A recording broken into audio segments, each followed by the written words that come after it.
Um, Great subject matter here we're going to talk about today, but when we're talking about legal and we're talking about monetary and or commerce, which is what the legal represents, the legal vessel that you use, that you register all assets in, that legal ship or vessel that you traffic in, it basically has a cost for borrowing.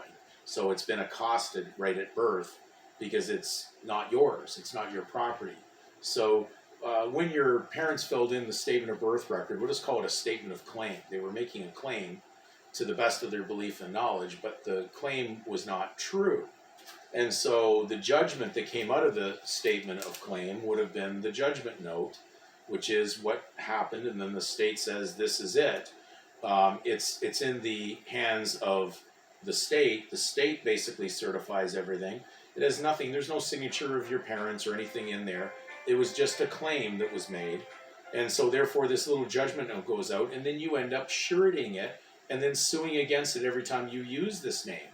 So it's not this is not rocket science in legal. It's a matter that you need to see what's going on. So when people are talking about that they have assets, you have to realize that all the things that you basically acquired under a title that is not yours and that you're claiming to be yours is going to be nothing more than debt. And that's why surname means a debt or a debtor in the legal system.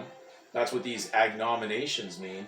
So a disclosure is really a revelation. So when we talk about disclosure, that's usually the cost of borrowing, because everything's dealing with money and you've never been told what the disclosure is on that debt because it's none of your business. It's not yours. So why would I need to disclose to you something that's not yours just because you're claiming it? So unfortunately, this is some bad medicine I know that's going down for a lot of people, because they would say that my entire life, all my time, all my hours that I worked, and look at the word hours, hours is got a silent H there, like a seat or a throne, and then it's got hours because you're working for hours, because they're sitting there watching you work for a title that's not yours. And they know it's theirs, so you're doing all the work in labor through induced labor contractions. So this scripture that we're going to will really make it understood that the more assets you have in the registered legal surname, the more debt that you have. You're just in debt because it's not yours, and you can't have credit when you have debt, so you're just getting credit to obtain debt. It's always you are the one who owes, and so they will bill you. And so when we go to Revelation, which is like the disclosure, because it's the last book in the Bible, and that's where John, when he was when he was writing the book of Revelation, John basically was isolated. He was quarantined on the island of Patmos when he wrote this book for the Revelation, dealing with the harlot of Revelation, which is a prostitute, which is a hireling.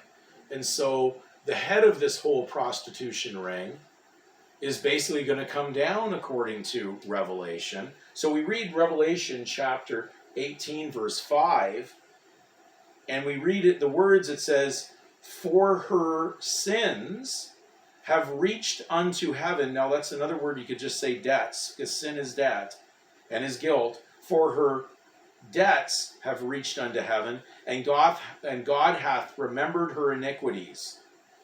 Okay? But she comes down in 1 hour. It says even the merchants are in shock when this happens. It's coming down, this harlot, this huge, massive debt is just trillions of dollars into whoredom, into the heavens. And that's why people do not realize why is debt not being discharged? Because it's not your title. And you can't discharge something you don't have control of the title on. So if you've been working contrary to the truth, you're in the fiction and you've been deceived. And therefore you've ended up being a surety for a stranger. You're guarantoring someone else's debt. And unfortunately, you're not in the spiritual realm, because the spiritual realm knows there is no debt, because it works only in truth. There is no debt in nature. Money doesn't grow on trees. None of these concepts are actually working in truth from the fictional world of legal, right down to the legal title that you are using. So when you wake up and realize Yes, you have been deceived, you've been induced into it, but you also have relief and remedy.